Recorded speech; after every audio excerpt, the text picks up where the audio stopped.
Hello, and welcome to our weekly ICT4D conference podcast. My name is Sonja Ritzel from CRS, and I'm interviewing experts for you to talk about digital development trends, innovations, and good practice.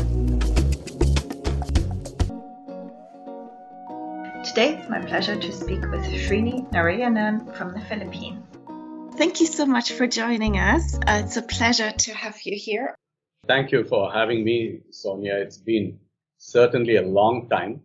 I'm still with Assist being a non-profit headquartered in the Philippines, but with operations in another 5 countries with its own offices. And we work on developmental issues as with any other NGO. However, what is unique to us is the use of technology as a cross-cutting theme that we would try to use whenever we are trying to build a solution for a particular challenge, be it nutrition, be it agriculture, be it literacy. We would always think about how can technology play a role, and that's what we've been doing for the last 15 years. Though I must confess, our interest in the use of ICT and technology in general has been much more pronounced in the last 5 to 10 years. It's also a reflection of the acceptance in the markets that we work for, which is pretty much in Southeast Asia, South Asia, and very recently of late in East Africa. So, technology is getting quite commonly available. And now we are able to weave digital technology solutions into the developmental work we tend to do. Excellent. Thank you. Now, you already said you've seen some trends. I also know that particularly through the pandemic has accelerated the use of digital technologies. What specific trends or maybe even skill gaps do you see right now? And have you seen any changes, particularly this year? Certainly the pandemic has been a reset in many, many conventional thinking elements. Everybody always loved technology and the use of the word digital in the world of development. But I always thought that they did not fully comprehend it or its benefits. There were people who were probably still not fully convinced. But the pandemic has put an end to any such doubts. However, let me speak very specifically from the perspective of the Philippines, where I am based, and I would probably expand a little bit as required. Now, in the Philippines, digital technology, as much as it is widely available, and we are considered IT call center BPO country of the world, for the common man, particularly the vulnerable whom we try to serve, they still find access and affordability to be a challenge. Now, when those fundamentals still remain to be a challenge, the pandemic has just added to it, right? We are still working from home, but more importantly, students are still learning from home. Now, it could be high school students, it could be schools, vocational schools, it could be colleges of higher education. All of the folks are still working from or studying from home. The online classes have just started. And now we can see the various challenges that not the technology, but rather access. And in case you could afford better connectivity, all those differences are getting very, very stark and clear. The teachers are underprepared for preparing their traditional learning materials as well as assessments and all that. But I think the government is actually on the job. Not perfect, but everybody is trying to step up to the plate and trying to make the best of the situation, actually. Thank you, Sreeni. I think you're right. It's really a global concern that has been heightened through the pandemic. I wanted to ask you also specifically, as you've been talking about digital skills and skill development for colleagues in INGOs and other implementers, are there any specific trends or skill gaps you're seeing here, whether it's any relating to any specific technologies or maybe the use of more data and platforms or higher risks of cybersecurity, or if there are any other trends like that you're witnessing, or maybe even demand on certain training areas? I won't necessarily start with the pandemic. Let me start a little bit before the pandemic itself.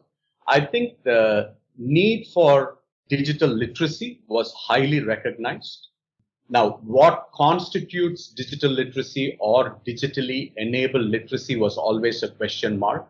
We have been working in the field for close to almost, in this space at least, or in this thematic area for almost 10 years now. We were looking at, okay, if we can find a target group which is not digitally skilled enough, now it could be basic literacy of how to use a computer, how to use word processing, how to use spreadsheets, how to do connections using chat platforms and online calling platforms. We were doing this already for several years because Philippines is a country which has a lot of diaspora which works overseas, and families were always keen to connect with them. And, with the advent of technologies and, the ability to do video calls and things like that, people were very intuitive and wanted to know about these things. And the vulnerable here need not necessarily mean very young people. It could also mean the elderly. Now, over the years, those things have become almost redundant because almost the younger generation and even reasonably older people have become very familiar with the mobile phones and the use of technologies. It's almost like second nature, to the extent that, it's like switching on the phone and they know how to figure it out in a few minutes. So they did not need those literacy skills. Though I clearly remember about 8-10 years ago, we would do these kinds of programs specifically. Now, we continue to do similar programs, but we provide simple certifications for such programs, and many young people use that as a sort of a validation on, okay, I know how to operate a PC kind of a thing, which they could show in their interviews, even at the entry level of jobs. Now, we are talking about young people who are coming from vulnerable communities, who are probably not as articulate as urban children, including the urban poor. The urban poor had their own advantage being in a city.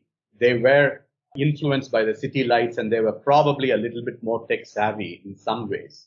So the affordability bridge was not an issue there. However, over the years, we've seen both the donor community, the traditional donor community, which is multilaterals, bilaterals, I would include INGOs, have been using a lot of programs which promoted digital skills or digitally enabled skills. Now, what do I mean by digitally enabled skills? We have run programs on financial literacy. We have run programs on disaster preparedness. Philippines being one of the most disaster prone countries, we run several programs on disaster preparedness, and we have used digital platforms to deliver these, either in the form of e-learning or on video-based learning. And these financial literacy modules were all short animated explainer videos. So we were using digital means to convey various literacy, not just digital literacy. So that was an increasing trend. Of late, though, we are also seeing, I would say only in the last 3 years, and currently we are working on a project in the last 5 years, I would say, and then currently we are also working on a project on trying to promote the case of cyber safety, what we call digital citizenship, not just cyber safety, but also components of cyber bullying. How do you know what's right, what's wrong, what should you be doing, how do you protect yourself? So this is meant for different levels of ages. For young adults, it might be about internet scams and how do you protect your password and things like that. But for children, younger people, much younger people, it was also about the safety element and the not security, but safety element, and also not becoming victimized by cyber bullying. So there's a lot that's happening in this space. We worked with UNESCO on a project called Digital Kids Asia Pacific, which was all about making kids more digitally aligned. And along with the alignment comes the component of citizenship and things like that. So we see both the private sector as well as the development sector both interested in that. We also are seeing corporates interested in providing skills to future employees in the space of ICT skills. Okay. So there has always existed a gap between education being provided by higher education institutions, great education, but somehow there was always this complaint that when you graduate from school and come to the industry, the technology is a bit old. So, a lot of corporates are very interested in working with development partners like us to prepare grooming school kind of things where you do a rapid training program on agile development, on cloud computing.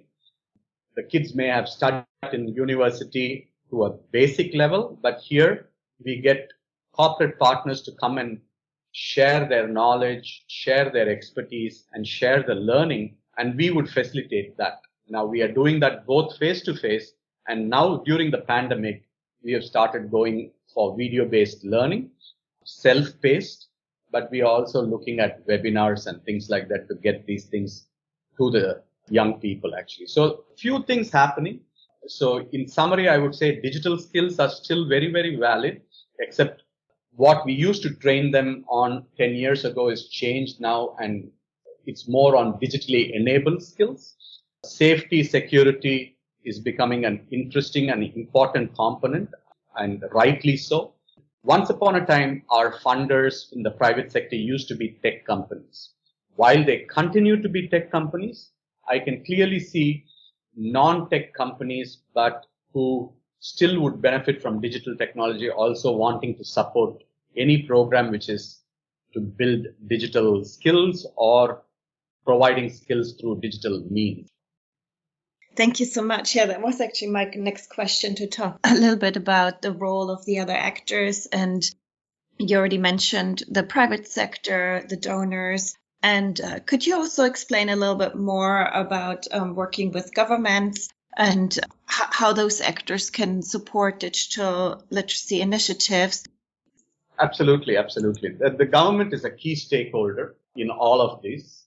If you are going to do ad hoc, very focused on a specific target beneficiary group kind of a program, you could still do it with or without the support of the government. Let's say you want to work with 5 schools, you make agreements with these 5 schools. Nobody typically says no to something which is value adding, available for free, being delivered by a credible partner. So that typically works. However, if you want to look at something which becomes scalable, replicable, and probably even funded a little bit by the government also, which while it has its own challenges, the government still has a lot of resources. And if you could do that, nothing like it. So our example has been using our own founding principles, which is partnership for progress. So all our initiatives, we have multiple initiatives where the government has played a significant role, both the Ministry of Education as well as the Ministry of ICT.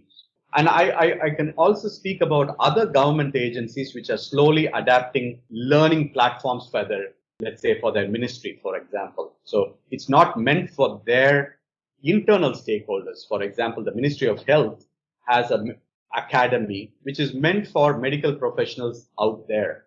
And we have over 1 million plus medical professionals and thousands more coming out every year. And they can go into this online academy to take on some additional courses, which is all mostly available for free. Not mostly, almost everything is free as long as it's through this government portal.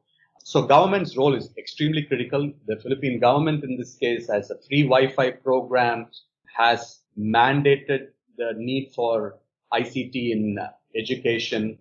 They don't have the infrastructure to back it up all the time, but they try their best, of course.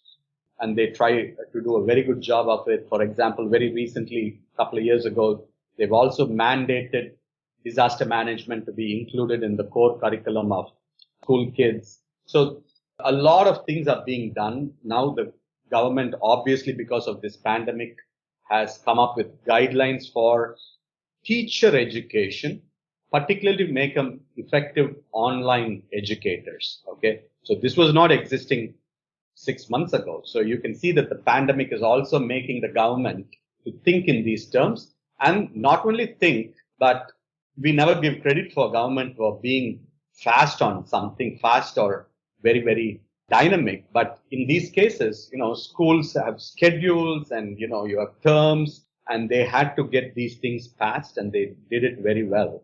The net effect, probably we will know a little later. So government, particularly here, and for that matter, in several of the governments we have worked with, we find them to be quite open. Sure, we will need to find the right person and the right amount of time to convince them. Okay. But they are typically very, very supportive, and all the more supportive if they find a consortia, which is also including civil society actors like us, private sector actors who bring in either technology or funding.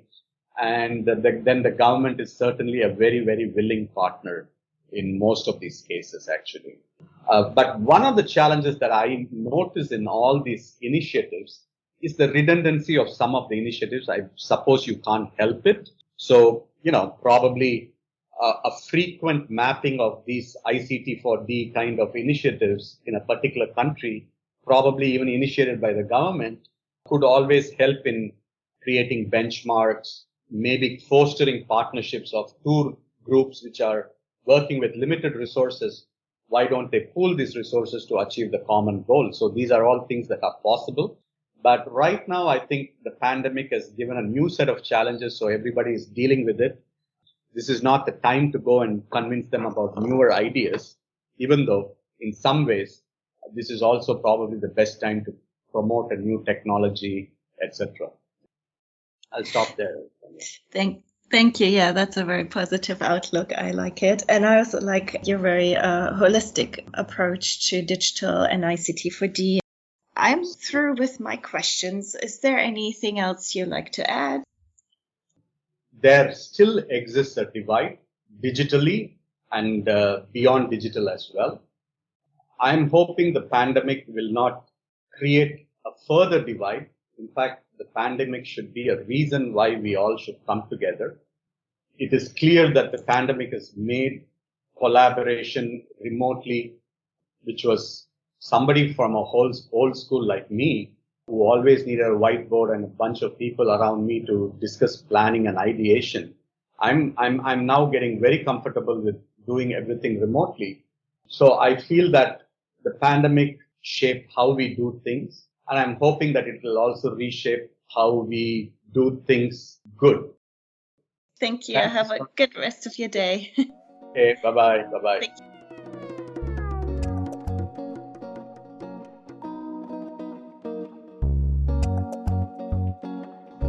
And thank you all out there for tuning in.